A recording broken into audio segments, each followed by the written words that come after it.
Fala pessoal, sejam bem-vindos a mais um vídeo. Eu me chamo Felipe Udi, sou analista CNPI, credenciado pela CVM APMEC. Hoje nós vamos falar sobre a Via Varejo, né? Agora é só Via, uma empresa que tem muitos investidores, pessoa física na Bolsa de Valores.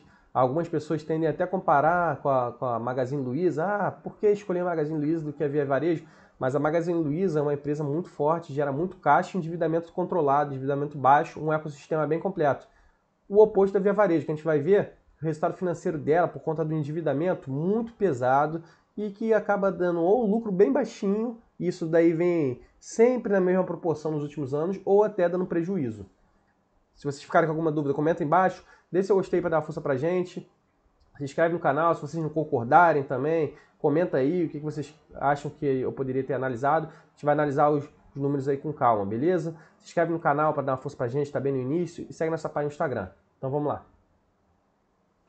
Então o resultado aqui do primeiro TRI de 2022 da Via Varejo, a gente vai ver aqui que ele já coloca aqui no início, ó, que o EBITDA operacional é de 758 milhões, margem de 10%, margem pequena, né, no setor varejo é normal isso, superando o quarto TRI de 2021. A primeira coisa é que a gente tem que comparar com o primeiro TRI do ano anterior, mesmo período.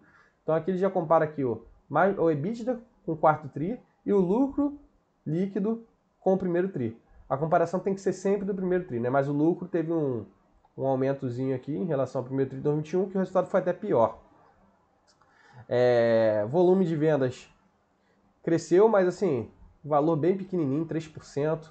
Não chega nem a ter um ganho aí real se a gente considerar a inflação. Esse daqui é o GMV Omnichannel de 1P. É quando o varejista, a empresa, né, ela tem que comprar o produto e repassar, compra no atacado para repassar para o cliente. Então a empresa vem crescendo mais até aqui nesse marketplace, que é o 3P, né, quando tem uma terceira parte, um vendedor, esses vendedores que se cadastram, né, muitas empresas vêm fazendo isso, americanas, eu acho que foi uma das que começou primeiro, a Amazon também vem fazendo no exterior, aqui no Brasil, e aí cresceu mais, né, 12%. 1P eles deixaram meio de lado, crescimento bem fraquinho, mas aqui eles têm que focar mais na terceira parte mesmo, 3P. O crescimento foi bom aqui de maneira operacional, tá? Reversão de tendência nas lojas físicas, apresenta crescimento, mas um crescimento muito baixinho também em loja física. E melhora substancial de vendas, não considero sequencial, né? Melhora substancial sequencial, não considero substancial. Mesmo as lojas são as lojas antes de aquisições, né? Vamos dizer assim, crescimento orgânico. A empresa pode ter feito outras aquisições, ter aberto novas lojas. A gente considera mesmo as lojas que a empresa sempre teve aí durante um período histórico. Crescimento bem fraquinho, 0,3%. E ainda fizeram comparação com o terceiro TRI de 2021 e quarto TRI de 2021. Na verdade, a comparação deveria ser o primeiro TRI de 2021, né? A mesma coisa, a gente tem que comparar período com período. Alta de clientes, 1 milhão, na base de clientes ativos. E usuários ativos também. Enfim, vamos ver aqui mais abaixo se tem mais alguma coisa interessante. Mas operacionalmente não achei que foi um resultado bom. Aqui tem um market share até bastante alto, né? 13%. Mas a gente vai ver que esse market share deu uma osciladinha aí nos últimos trimestres. E está tentando recuperar aí. Não está crescendo também, né? Mas tem um market share interessante. Crediário carnê, o pessoal endividado está fazendo mais carnê. Não sei se isso é bom, né? Margem bruta estável, tudo bem. Mas a tendência é essas empresas serem muito pressionadas. A gente viu até o que aconteceu com a Amazon lá no exterior já, né? Pressão nos custos. E a margem dela despencou, né? Até ocasionou um prejuízo do ponto de vista contábil. E aqui o EBITDA teve até um crescimentozinho de 10%, né? Falando aqui do EBITDA, mas a margem bruta estável, que a gente fala. Eu acho que essa margem tende a cair ao longo do tempo. O lucro líquido, a gente já falou, margem líquida muito pequenininha, então isso aqui tende ao longo dos próximos trimestres. Eu acho que com a macroeconomia indo mal, né, a inflação em alta, taxa de juros em alta e o endividamento dela pesando também mais, eu acho que ela vai começar a dar prejuízo nos próximos trimestres, assim como já aconteceu em outros períodos, tá? Vamos ver aqui. Estou falando aqui do caixa dela, apesar disso tem um caixa aqui forte, né? 5,2 bi. E o EBITDA até é interessante. Margem EBITDA também, ok, né? Margem ok. Eu falei, né? O volume de vendas aqui em 3,3%, acho que cresceu muito pouquinho. Cresceu mais aqui no Omni Canyon 3P, que isso aqui é interessante, né? Mas aqui é o que pesa mais, né? O volume total, porque o foco deles ainda é em UP, né? A gente vê que o maior percentual em valores nominais é daqui, então eles também não podem deixar totalmente de lado, até que eles têm que focar aqui no de terceira parte, mas não pode deixar totalmente de lado. Por isso que pesou aqui no crescimento do volume total. E aí, ó, o que eu falei, né? Receita bruta caiu. A gente pegar aqui, não está conseguindo crescer e não está conseguindo repasse de preço. Duas coisas, né? Margem bruta, acho que até aqui está falando, né? Primeiro trimestre de 2022 falou estável, mas a gente já vem aqui, 0,2 pontos percentuais negativo. Isso daqui nada demais, ter tido uma queda, mas eu acho que a tendência é cair cada vez mais essa margem bruta por conta da pressão dos custos, tá? EBITDA. EBITDA é até interessante, conseguiu crescer, ó, significa que a empresa conseguiu controlar alguns custos. E aí o lucro reduziu em relação ao ano anterior. Mesmo com esse EBITDA aí tendo um crescimento. A gente vê o resultado financeiro pesando, vamos ver mais adiante, né? Lucro líquido operacional e aqui o lucro líquido comparável. São métricas diferentes. A gente pega aqui o lucro líquido contábil. Vê aqui bem baixinho, né? Se a gente for ver o contábil, às vezes a empresa bota aqui essa métrica de operacional, mas o que importa mesmo pra gente, claro, a gente vai acompanhar do ponto de vista operacional, mas o contábil é o mais importante. A gente vê aqui que a empresa teve um crescimento aqui no EBITDA, interessante. Olha o resultado financeiro aqui, que impacta muito forte, ó, 428 milhões negativos. Isso daí é o principal fator da companhia. Despesa operacional é forte, mas difícil enxugar. E o lucro bruto deve continuar sendo pressionado nos próximos trimestres. Vou ver aqui mais adiante, descer para ver se tem algum gráfico aqui interessante para a gente acompanhar. Entrada de processo trabalhista, a empresa está conseguindo controlar, né? Influencia também, né? Turnover de colaboradores, né? Movimentação de trabalhadores na empresa diminuiu, interessante também. Também em relação dos processos mais caros, a empresa também conseguindo controlar em relação ao período do ano anterior.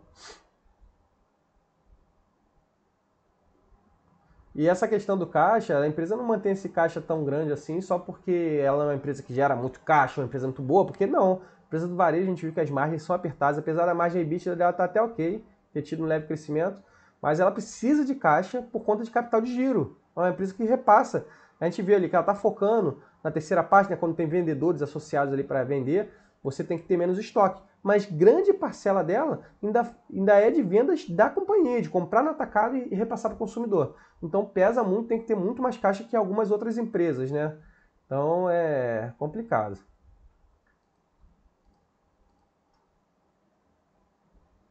Despesa aqui, eles estão falando que estão controlando, né? Caixa também, eles até colocar aqui o guidance deles para 2022, está dentro do intervalo. Realmente, estão com o caixa controlado, a despesa a gente viu ali que o EBITDA conseguiu crescer. O problema é que pesou mais é o resultado financeiro, que isso daí não tem jeito, a dívida dela é muito forte, e a margem dela deve continuar a ser pressionada no curto prazo, margem bruta por conta da inflação.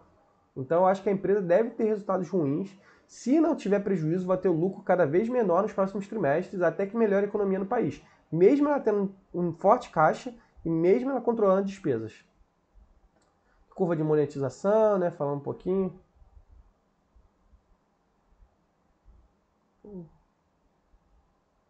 Contínuo crescimento da receita, discordo um pouquinho, né? Falando até aqui. O que é isso aqui, esse verdinho aqui? Monetização primeiro trimestre de 2022, impostos federais sobre vendas, sobre resultado. Ó, a gente vê aqui que a empresa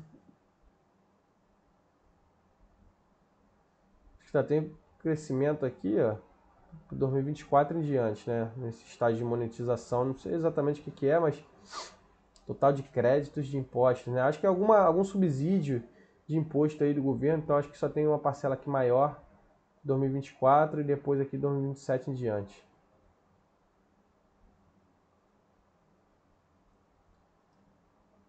Evolução do número de clientes, a gente viu que cresceu um pouquinho, mas não refletiu na receita. Engajamento também, a gente falando que o engajamento está sendo maior que outros.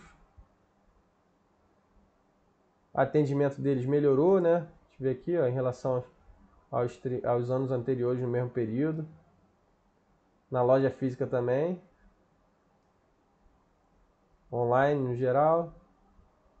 E aqui, ó, começou em 2021, né, o 3P. Melhorou, mas a gente já viu que já começou aqui mal, né? O Net Promote Score bem baixo.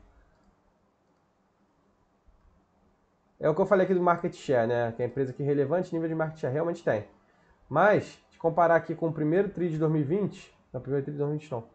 Primeiro TRI de 2021, quando a empresa teve que começar a investir mais pesado nessa parte de e-commerce, estava em 14,4%. Então ela perdeu o Market Share, né? Deu uma osciladinha aqui positiva. Mas a gente vê que nesse período aqui do primeiro TRI realmente é mais baixo, né? Aqui em 2020 também estava baixo, depois subiu. Então, mas em relação ao mesmo período aqui de 2021, perdeu o market share, apesar de ter crescido aqui em relação a 2020, né? Que aqui a empresa não tinha investido tanto, agora começou a divulgar mais por conta da pandemia. Ficar de olho aí para os próximos trimestres, se a empresa vai conseguir controlar o market share. Para lojas novas, a gente fala aqui, né? Por isso que tem aquela métrica de vendas de mesmas lojas, né? Aqui novas lojas, falando um pouquinho do crescimento. Acho que não é tão relevante.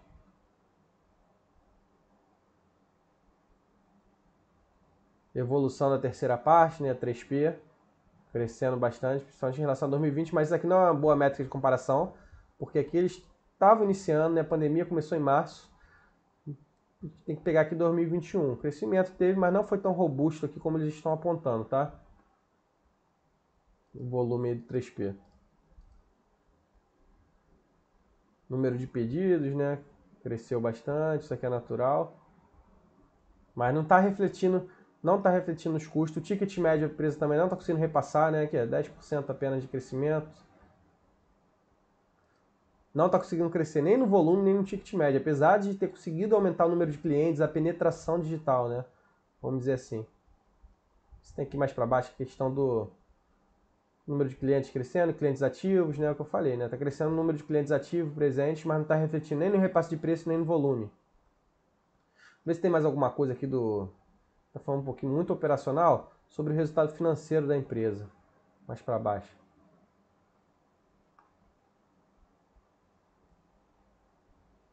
Então, muita coisa operacional aqui nessa apresentação. A receita.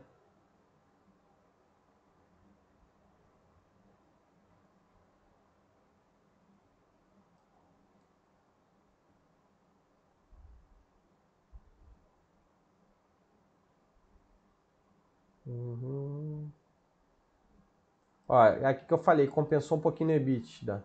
Eles conseguiram controlar as despesas gerais administrativas, ó, reduziram. Isso daqui compensou bastante lá, senão a empresa, se bobear, ia dar prejuízo, né? E a EBITDA cresceu de maneira relevante. Despesas financeiras, aqui que eu queria chegar, né? Receita financeira praticamente nula. E é aqui que pesa mais, aqui que pode prejudicar a empresa nos próximos trimestres, né? Além da pressão nos custos.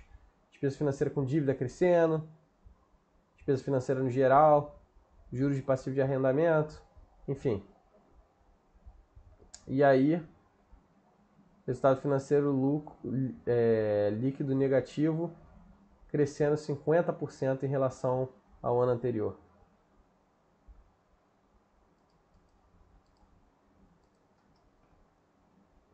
E a empresa deu, tá até aqui, ó, contábil, ó, tinha dado um lucro de 180 milhões no período do ano passado, e aí caiu para 18 milhões nesse período. Se não tivesse reduzido os custos operacionais, estava no prejuízo. Então é uma empresa que certamente, assim, não tem como a gente dar precisão, né?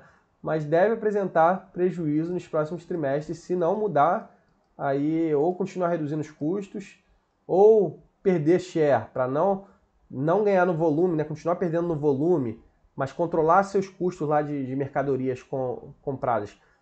Mas também, em consequência, vai perder share, mas vai conseguir minimizar a potencial perda na margem bruta por conta do custo aí que todas as empresas estão sendo pressionadas, né? Eu falei aqui do capital de giro, não tem para onde correr, ó. A empresa tem que ter, ó, aumentou conta a receber, o pessoal comprando mais a prazo, mesmo período aqui em relação a 2021. Estoque, eles tiveram que reduzir estoque, né? Já estão fazendo esse movimento aí de repente para segurar a margem bruta, para não ser pressionado. O estoque reduziu bastante em relação ao mesmo período do ano passado. E a tendência, eu acho que eles vão ter que controlar aí o estoque também.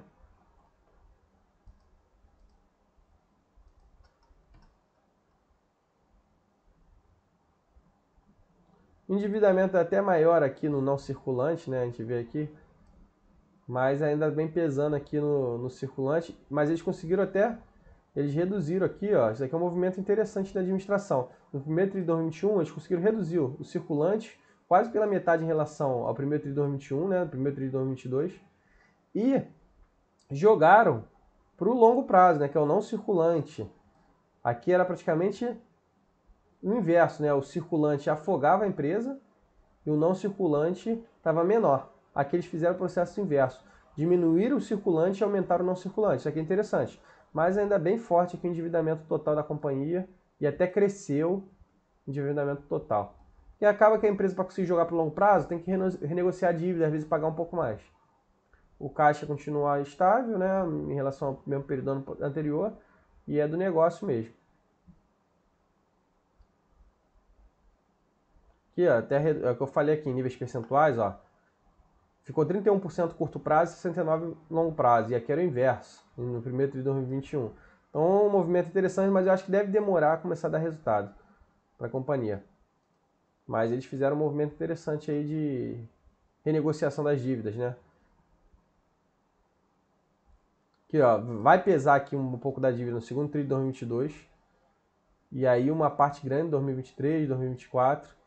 Então a empresa, mesmo tendo renegociado a dívida, acho que ela vai começar a gerar bem só de 2026 e diante, porque tem muita dívida aí. Aqui em 2025 e 2026 a dívida é menorzinha, mas a empresa, para conseguir começar a melhorar seus resultados, deve demorar um prazozinho. Então, para ela conseguir andar bem, acho que só de 2026 em diante, se tudo der certo, né? Acho que basicamente é isso. Vamos ver aqui se tem mais alguma coisa interessante. Ó, eles reduziram aqui também despesas com vendas, ó, para controlar o operacional, despesas gerais administrativas, cresceram um pouquinho. Total reduziram quase 10% de despesas operacionais.